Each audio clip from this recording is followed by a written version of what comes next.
You guys, welcome back to my channel. I am so glad that you're here today because this collaboration was a long time coming. So there are a bunch of beautiful ladies in this collaboration, and I have never done aquarium nails, and I'm just all over the place right now. Sorry. Let's shout out all the ladies in this collaboration today. All of their information and YouTube channels is linked down below in my description box. I wanted to do this video as a premiere because this is my first time ever doing aquarium nails, and I wanted to show you guys some of the ups and downs that I went through and things that I cared for and didn't care for, and maybe some things that I would change going forward because I definitely want to try this again. If you guys have any C-curve nail tips and you're trying to figure out what to do with them, or you don't like working with them otherwise, they would be perfect for this little project. But in my case, I'm going to use full cover tips today, as you saw in the beginning of the video. And I already prepared the polygel, so I started recording this video, or sorry, I didn't start recording, but I started building these, and I was going to just build them off camera, and I was like, why not include you all in the process, because it is truly a process. Like, thankfully I have a background in engineering, because this is this definitely required some thinking and some ingenuity. And so shout out to whoever created aquarium nails in the first place, because they just look so cool. And they're definitely very neat. And I keep seeing them around Instagram. And this is a Barbie collab. So I was like, we have to use the hot pink. So this color from Makartt actually came in their pink polygel kit that I ordered off of Amazon a couple of years ago, and I was like, I have to do it. We have to do it. I was thinking about this color immediately when my nail sister Lena mentioned a Barbie collab. I was like, I have the perfect polygel color for that. And then I was like, you know what? I'm gonna do aquarium nails. And then I saw Lisette's Gel Nails post her aquarium video, and my heart sank. I was like, man, like that was my idea, and then she did it. So this is not to copy anybody else. This is not to, like, I'm not trying to copy anybody else. I actually genuinely thought of this idea after Lena said collab and all these colors and different things. But anyway, I just, from the bottom of my heart, it truly was like, I did come up with this idea myself, because I've never tried it before, and it's something that I've been dying to try. So I thought collaboration would be a perfect time to try it. But either way, I mean, and it doesn't matter if other people do it, right? We all do everything differently. And I've expressed that before, like, you're going to do it how you want to do it, and I'm going to do it how I want to do it. I prefer to do mine under the nail. She does hers over her nail. So she can do really cool designs and different things like that on her nails. So don't, it's just... So yeah, like, don't feel bad for wanting to try something or recreate something, or different things like that. Or maybe you had the idea and then you see someone else post it. It's not like it. This ain't that. I don't. Anyway, just post it anyway. So I did go ahead, and I am using my Makartt Rhinestone glue yet again to glue in all of the pieces to build the tank of the aquarium nail, right? And this is going to create, not really, I shouldn't say even, because I didn't do a great job, because I have gloves on, and so it was really hard to tell where to put the end of this like stopper, because of the gloves, and there's so much excess on the end of my fingers. I'm wearing size medium gloves, and I don't know, maybe I'm a size small, but they're just not very tight on my hands, as you can see. And it was really hard to just determine where to put this little like stopper thing in. I wanted them all to be as even as possible. It ended up being longer on my index finger and shorter on my middle finger, and all kinds of crazy stuff. Anyway, but since this is my first time doing it, I wasn't very hard on myself, because they still turned out really pretty, and I really, really love them.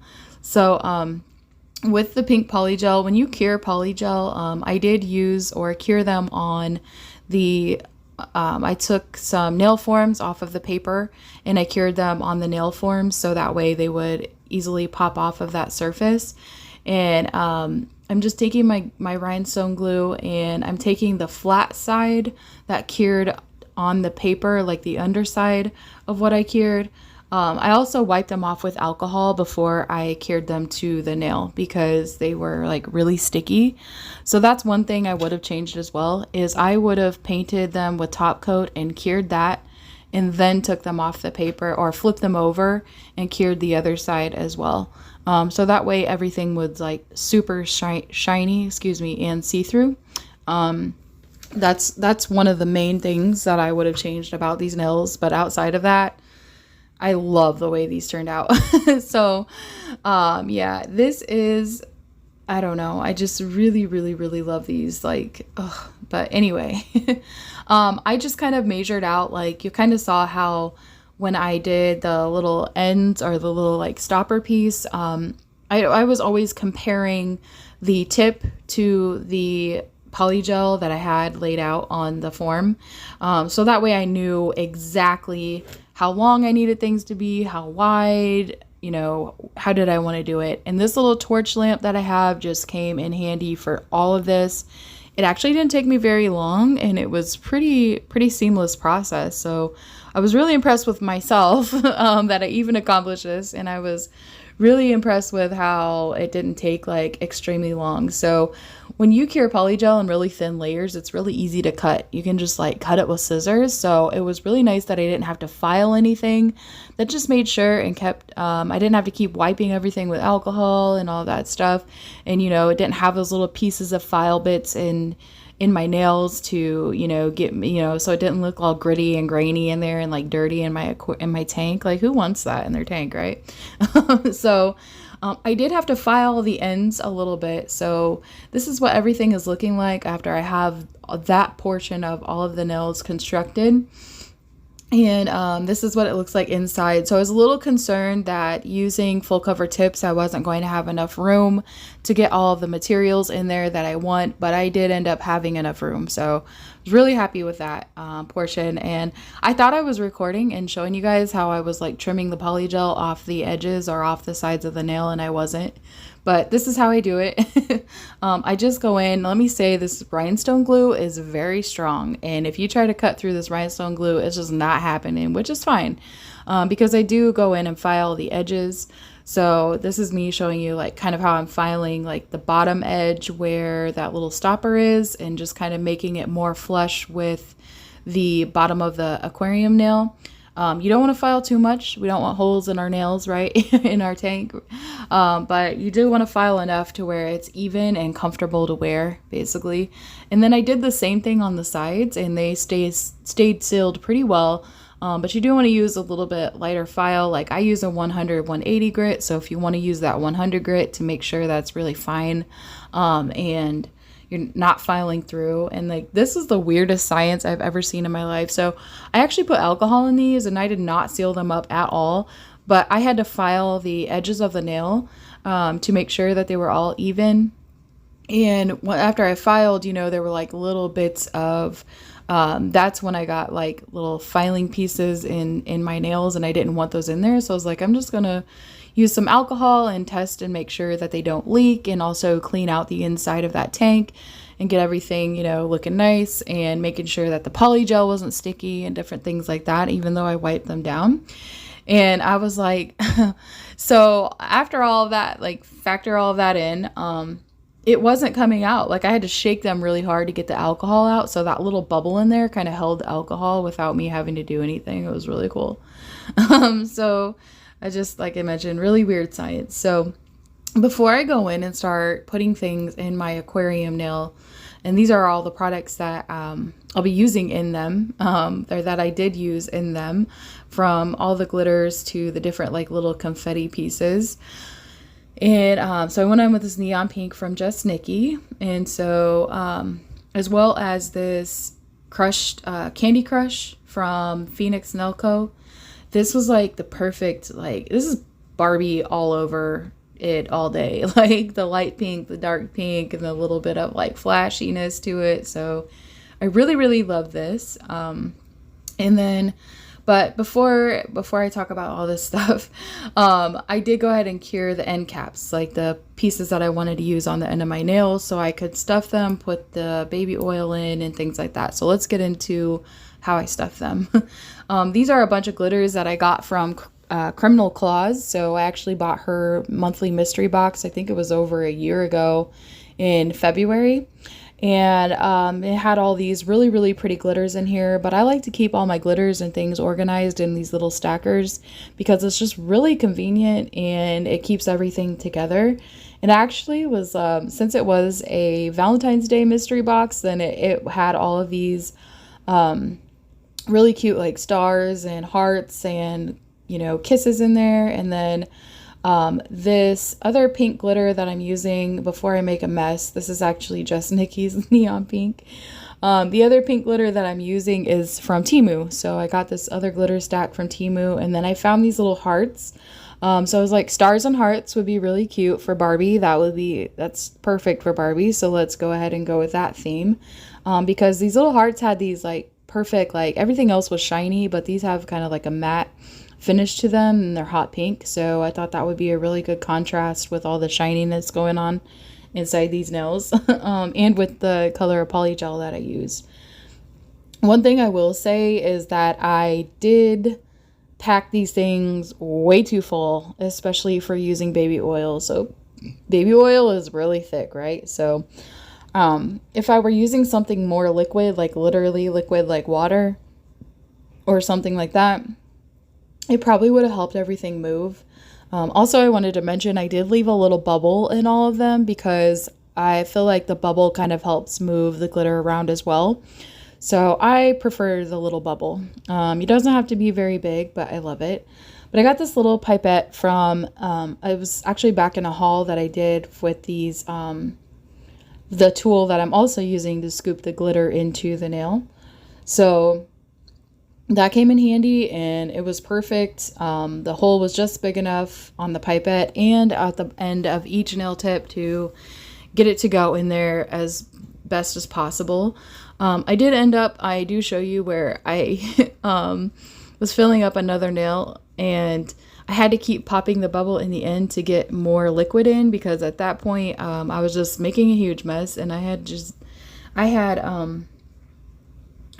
oil all over my nails. So I was really just hydrating my hands at that point and I thought, oh no, it's leaking, but it wasn't leaking. I was just kind of like spilling out over the nail. It was crazy. But anyway, also, you know what? Today is Baby Cheeto's birthday.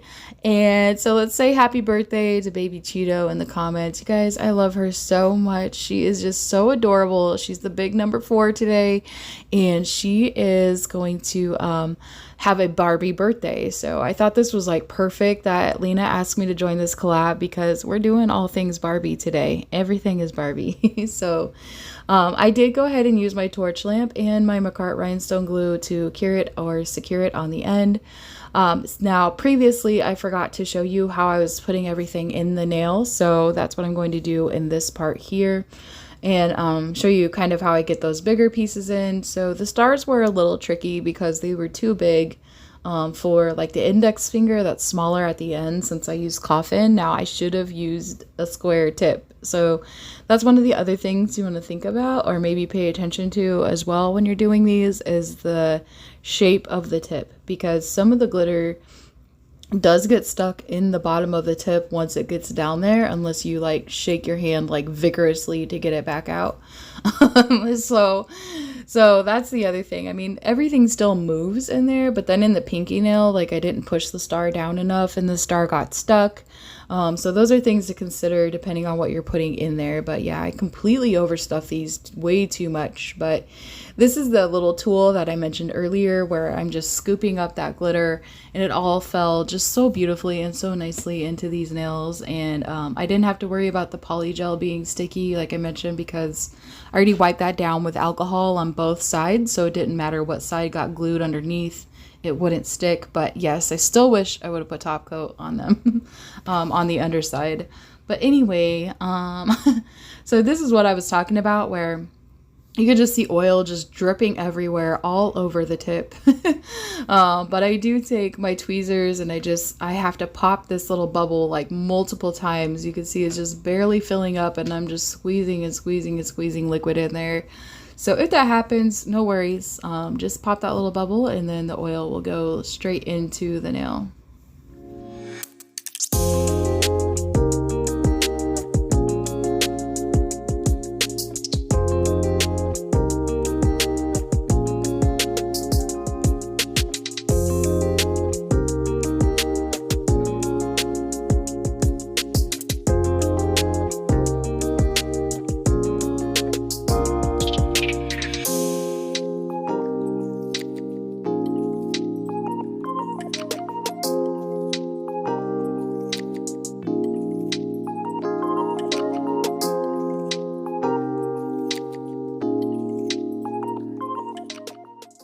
So now we're getting into how I applied or secured these to my own nails. I did use peel off base coat, so I cured that for 2 minutes. So I already have my peel off base coat on because you guys, these nails were really heavy once they were on my fingers because I also put charms on them. But you'll see the bling here in a little bit to make them more Barbie-esque. I did purchase specific charms for this set. So everything would be cohesive and go together. But I also purchased this You Are Sugar polygel off of Amazon, and that will be in a different haul video later. But this neon pink was like perfect, right? It was just perfect. So I made sure to go ahead and spread out the polygel because you don't want any like holes on the side, like where you can see the difference between your natural nail and the polygel, especially if you're going to apply these and like wear them permanently. You don't want any bubbles or anything. I did have a couple, but you know, like these little flaws, I squeezed it down way too hard. I put way too much polygel under my thumbnail. But just take your polygel brush and go around that cuticle and make sure that you're getting down to that tip, that nail tip, and it's completely removed when you cure it, because otherwise, like I mentioned before in previous videos, that could cause allergies and different things like that if you're curing that product to your skin, and we don't want that to happen. So I try to be as careful as possible, but this is a new experience for me because I've never applied aquarium nails to myself. If these were just regular press-ons that you're going to use with like nail glue, fine, no big deal. You can always paint over the part that goes over their finger, so that way you can't see like that seam where the that little back of that aquarium tank is hitting against the nail. So yeah, this just kind of helped blend it all together and also secure that a little bit more, right? Because you're putting the polygel right up to that seal of that, you know, where you start your tank next to your finger. So yeah, these are just so cute, you guys. So I did go ahead and etch the surface of my nails with a buffer off camera and get the rest of my nails applied. And these are the charms that I will be using for the set, and I could not wait to use them because I've never done this before. I've never done aquarium nails, and I've never done like a chunky charm random mix like set. And so, man, when I say I just really love this all together, and I'm so glad that it came together for Lena in this collab and everybody else that is also involved in the collab. Like, I hope I did you all proud, and that I can't wait to see everyone else's creativity and watch everyone else's videos because I know they're going to be amazing. So again, check out all those amazing ladies down in the description box. And here in a moment, I am going to show you the glitter movement and different things like that. If I did not like a charm placement, guys, I just pop it off with some, I don't use these cuticle clippers on myself, like for my actual cuticles. I just use them to remove charms. And so yeah, and then here is I did top coat underneath, and this is what made me wish that I top coated also before I glued the bottom of the tank on, because this just made it pop so much. So normally I'm like, what's the point of, you know, putting top coat underneath the nail? But for this, in the sake of aquarium nails, I highly recommend it. So yeah, I want to thank you all so much for tuning in and for being the best part of my channel. Let's give a shout out like to all the rest of the ladies, and also baby Cheeto for it being her birthday today. I know she loved these nails, you guys. She's just like, wow. But I could literally watch these things move like all day. So yeah, thank you again so much for tuning in, and I will see you in my next video.